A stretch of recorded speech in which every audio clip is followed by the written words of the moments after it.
Hey everyone, this is Flack88. Welcome back to Operation Drago. This will be my end of game debrief and overview of Global War 1985. Alright, let's get into it. So if you haven't seen already, Captain G has put out a really nice debrief of Operation Drago, and he goes over victory points and strategy and all that, and you should definitely check it out. He does a really good job, and that was all good stuff. So, and it was a pleasure playing Captain G. I had a lot of fun, and I definitely really enjoyed the Dateline news updates. Those were a lot of fun, but definitely a worthy adversary. You gave me a run for my money, and I've been playing this game for over a year now in playtests. So, well done, well done, well done. But all right, let's get into... I would like to talk about a couple things that I did well, and a couple things that I definitely could have done better on. So let's start over here in Warsaw Pact. I can see if I can get a nice... There we go. All right. Okay, so we ended up pretty poorly here in the Warsaw Pact. NATO had a ton of cash and a ton of steel on the ground, and it was easy to see that the main focus was out here in Europe, and that was definitely very tough for me to overcome after my risky attacks. Easiest way to put that is they were risky, and they were, and they were very aggressive. Captain G had the right units in the right places, and the dice made sure that probability stood true. So it was tough for the Warsaw Pact to hold on after about turn 6 with that risky blitz into Rhineland, and that was about it of all the offensive capability. Another early move that wasn't so good, the attack into Greece, and I took 7 or 8 units into Greece, and on turns, that same turn, I believe it was, NATO came in and just squashed them. And what a waste of those units. I mean, this was... My intent in the following turn was to take Crete. Having Crete and Greece counts as a country, as well as northern Germany and Bavaria, trying to get a battle star for a free army base upgrade. And Captain G squashed that opportunity for me.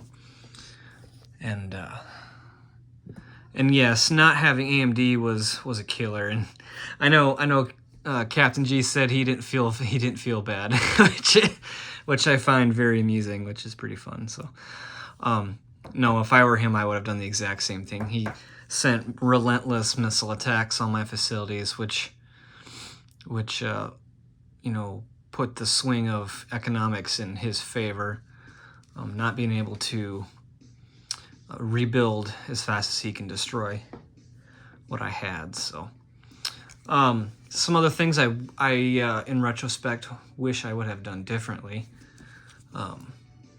Upgrading at least 1, if not 2 or 3 minor air bases, and one of the benefits of that is you get a cruise missile per build each turn, and you also get a launch point for that cruise missile.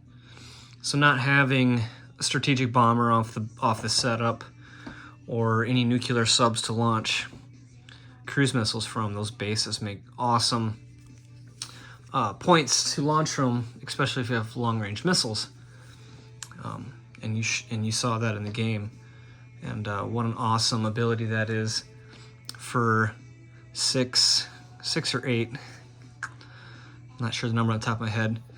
IPP investment, you're getting a cruise missile each turn, which could have devastating effects, as you saw over the course of 10 or more turns. So no, what a great game. What a fun battle this was here in Europe, especially once the battlefield nukes started rolling, which in my experience, this was the longest into the game that battlefield nukes were not used. In my experience, NATO has used battlefield nukes as soon as possible, trying to hold back the hordes of communist steel. So I think that strategy worked out really well for Captain G, because it almost rendered my artillery and attack bombers not useless, but a lot less effective. And over the turns, that definitely showed. So well done on the nuclear restraint. Another topic Captain G talked about a little bit is the nuclear deterrence, and it's not something that you see a whole lot while we're playing because it's on our reference sheets, but certain territories here, for example, if Warsaw Pact were to take Benelux and all 3 German territories, that opens up nuclear release for NATO, and that could be very devastating if you don't have a lot of bases upgraded. You can see how easily it is to lose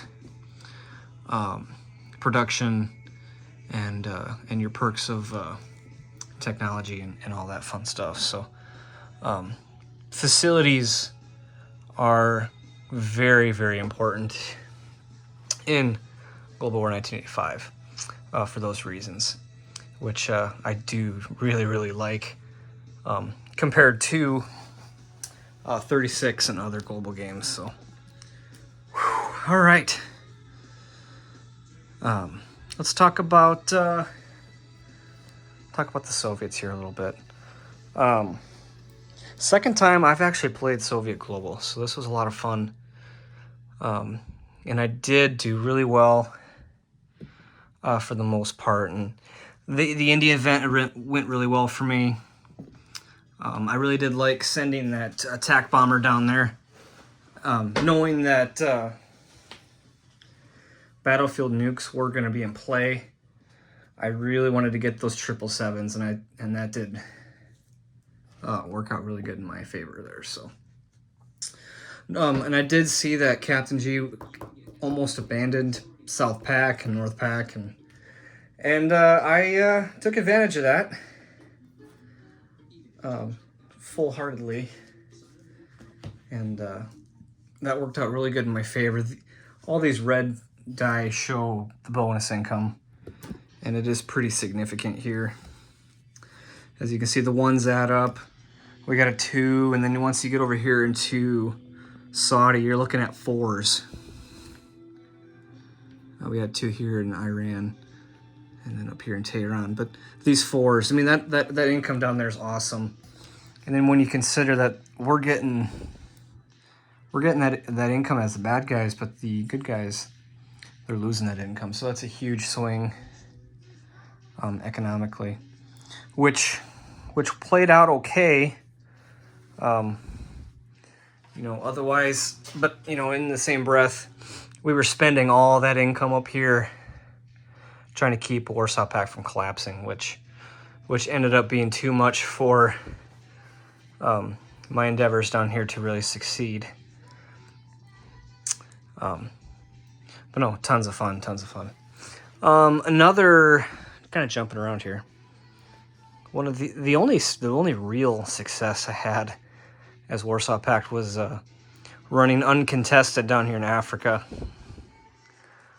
where I think we ended up picking up $12 or 12 IPP, which was more than our base income and our computers separately. So I mean, that was pretty significant over the course of several turns. So that was a good move.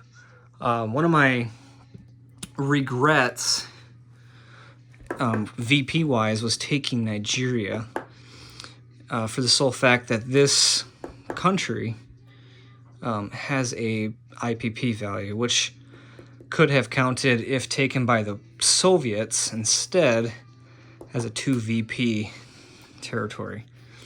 So a little bit of an oversight by myself, but it is what it is. So like Captain G says, we make mistakes, and it happens. It's more of the fun of the game anyway. So about the expansions, Captain G touched on these mechanic wise, so I'll just throw some of my opinions out there.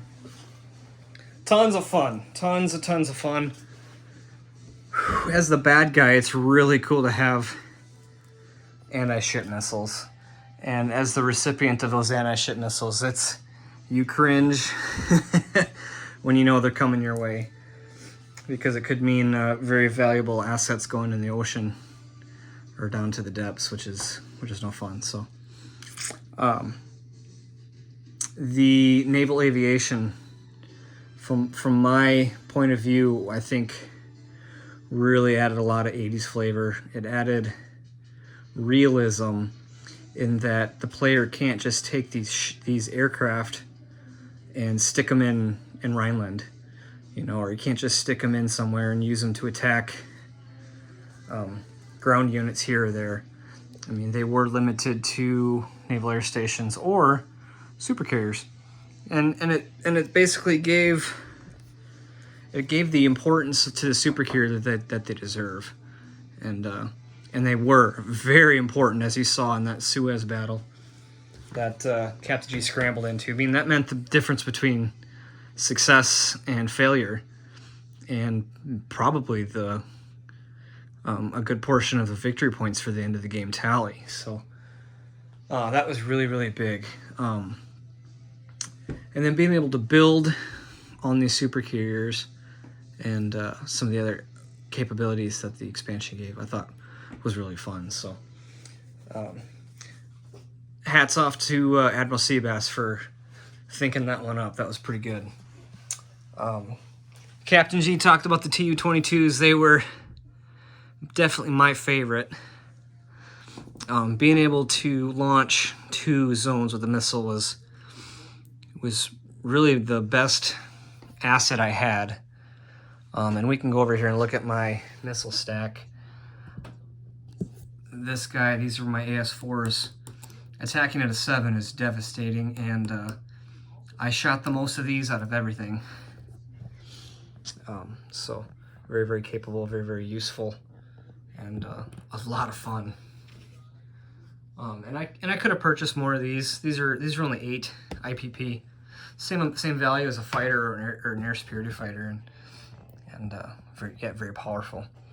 But Captain G did a really good move in countering them with almost obsessive amounts of top guns and air superiority fighters, which I've never seen before. But definitely countered them very well. So well done, my friend. That was a good move for sure.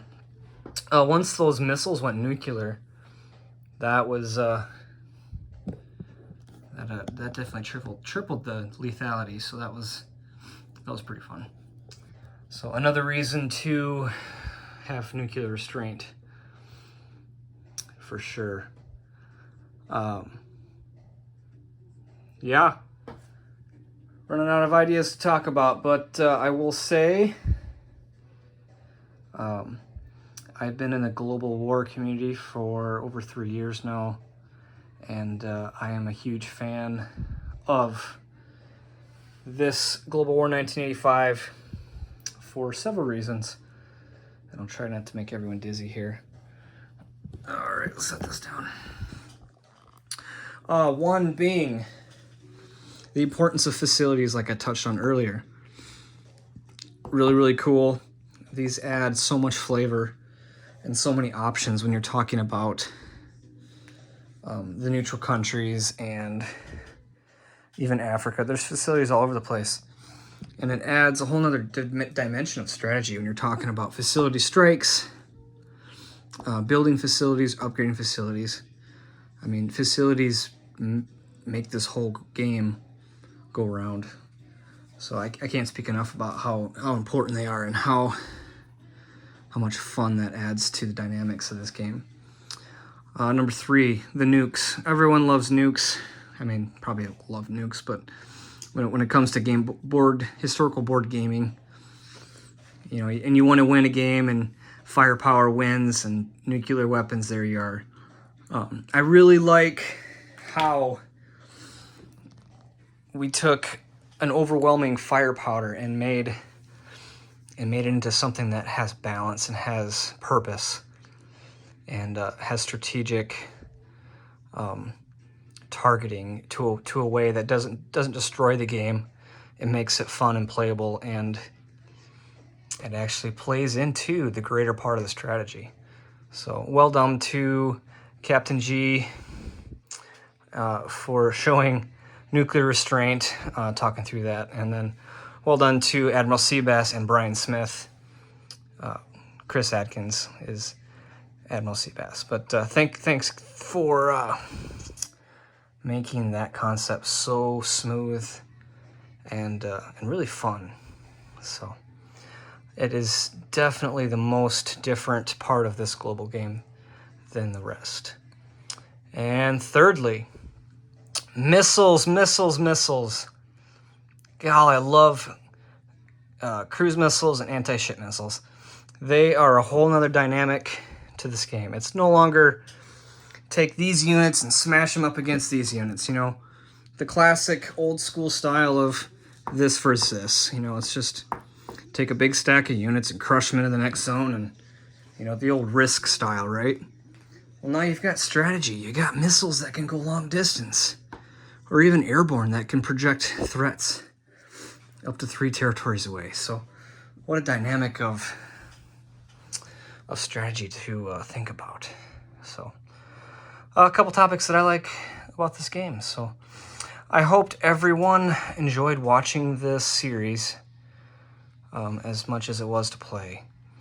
If you are a YouTuber, if you have done YouTube Wars, you understand the amount of time that goes into producing these and updating and all that fun stuff. But it really is a joy. It really is a blast. So please put in the comments what you liked, if you would like to see more of these in the future, or if you're excited about Global War 825. Ask some questions. We'd love to answer them. It definitely is a lot of fun. It's kind of stolen the spotlight for me anyway, and I can't say enough good things about it. Playing it for over a year now, it's not boring because the random events make it different every single time. For example, Captain G played Warsaw Pact when we were at Twisted Lords Con, and he was making 60 IPP a turn compared to my 11 this game. So what a different board. The things can really escalate in either direction. So very fun. It's very unscripted. It's very dynamic. So I wish the community the best in the future playing this game. And I hope they have as much fun as we are now. So thank you everyone for watching. Thank you for bearing with our trial and error and all the things that we like to do. So thank you all, and we will see you next time. Take care.